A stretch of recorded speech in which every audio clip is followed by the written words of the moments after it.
Metallica's leader, James Hetfield, has a devoted fan base while also drawing criticism from other rock and metal bands. This video explores the points of view of those who don't hold Hetfield in high regard. Stay tuned to find out why they dislike the renowned metal frontman, as well as receive insight into the complexities of working in the music industry. Dave Mustaine, former guitarist of Metallica, has openly criticized his ex-bandmates for several decades. Mustaine's dismissal from Metallica, including one sparked by a physical altercation, fueled his resentment toward the band. Despite forming Megadeth and achieving success, he remains bitter, and the erasure of his contributions from Metallica's history remains a major grievance. Though talks of a reunion and collaboration with James Hetfield occurred in 2022, a dispute over writing credits caused a rift between the two, resulting in a communication breakdown. In 1992, Guns N' Roses and Metallica embarked on a highly anticipated stadium tour, but tensions between the two iconic bands quickly escalated. Footage captured by Metallica's cameras for a future documentary showed James Hetfield mocking the strict requirements listed on Axl Rose's personal tour rider, prompting an enraged reaction from Rose upon viewing the documentary.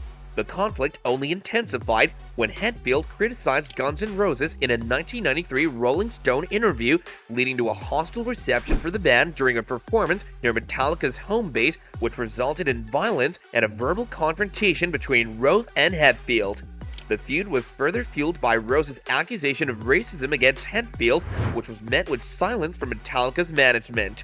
Though Guns N' Roses and Metallica have since reconciled, the tour remains a notable and controversial moment in rock history. In 1987, Metallica performed at the Monsters of Rock Festival at Donington Park in England. Unfortunately, the performance was marred by technical issues, which were exacerbated by the less-than-ideal acoustics of the venue. Adding insult to injury, Bon Jovi arrived via helicopter in the middle of Metallica's set, drowning out the thrash metal legends and ruining their performance. This incident sparked outrage in James Hetfield, who responded by adorning his guitar with a sticker reading "Kill Bon Jovi," a sentiment he hasn't let go of to this day. Hetfield's animosity towards Jon Bon Jovi was on full display in a 2021 interview with Kerrang! Magazine, where he criticized the singer for being pretentious and misleading people with his image. Despite the rocky start to their performance at Monsters of Rock, Metallica remains one of the most revered and influential bands in heavy metal history. Bruce Dickinson, the lead singer of Iron Maiden, has expressed his opinion that his band is superior to Metallica on several occasions.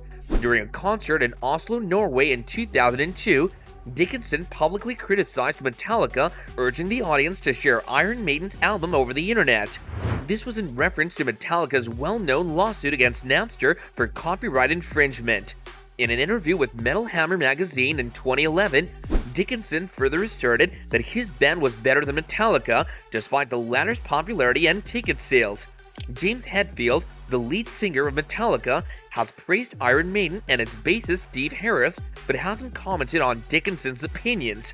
Dickinson has stated that his intention was to show that Iron Maiden isn't a band to be taken lightly. In January 2001, Metallica's bassist Jason Newsted proposed taking a year-long hiatus to focus on a side project, Echo Brain. James Hetfield rejected the proposal and demanded to know how far his bandmate planned to take the band. Hetfield blocked Metallica's managers from promoting Echo Brain and their music, leading to Newsted quitting Metallica. In 1994, Metallica embarked on a North American tour with Alice in Chains as the opening band, but lead singer Lane Staley relapsed on drugs, and Alice in Chains had to cancel all scheduled dates. James Hetfield retaliated by mocking Staley on stage, playing a sloppy cover of Alice in Chains' song Man in the Box and singing the lyrics "I Can Tour" while miming the act of shooting up. Lane Staley's death was cited as the inspiration for Metallica's 2008 album Death Magnetic, and James Hetfield reflected on Staley's obsessiveness about the jump in his lyrics. James Hetfield and Lars Ulrich formed Metallica in 1981, but have been at odds on multiple occasions. In 2021, Ulrich went off script and received a punch in the stomach. In 2004, Ulrich had an expletive-filled confrontation with Hetfield, culminating in an expletive-filled confrontation.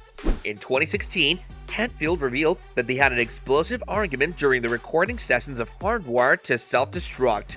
So some rockers who interacted with Metallica's James Hetfield had faced conflicts, controversies, and criticisms. Despite these difficulties, their achievements as influential musicians remain undeniable.